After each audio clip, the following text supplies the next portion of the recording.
I'm going to perform my surgical technique using the principles of accessing contralateral to the defect.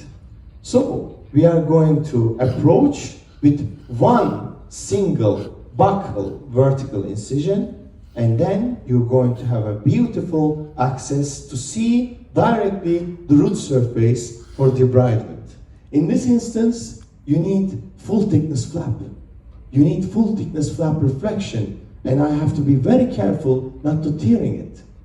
You see the access to the granulation tissue.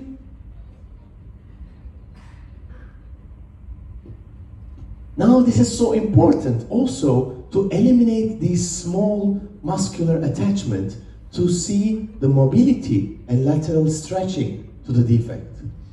And in this way, I can easily lift the granulation tissue from the inner aspect of the flap, and I can directly cut and remove away this granulation tissue in one piece.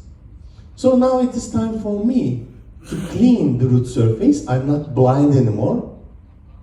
I have a very good vision and direct access. Now you can see perfectly the defect has been reached by only one single buccal vertical releasing incision. And now it is time for me to debride the root surface with remove the smear layer with EDTA gel for 2 minutes. And now I rinsed it with sterile saline solution, and now you have the defect. You can apply any biomaterials of your favorite portfolio. You can use anything from Botis biomaterials to regenerate this defect. Now you have a perfect access. But in this case, I would like to show you, since the defect is not bleeding, I am applying an Embogaine gel onto the root surface because it has a very good precipitation on a dry root surface. If there is a blood contamination, you will see a less effect of it, so you need to change. I will later elaborate. Now I'm going to apply the Cerebone into the defect. You can clearly see it is very hard to do overfill in vertical direction, but there is a possibility to make an overfill on the horizontal direction. So that's why you need to control before suturing to check if there is any gap. If there is a big gap, you need to remove a little bit, so you need to decrease the overfill. And I always start suturing a little bit coronal to the mucogingival junction. Why?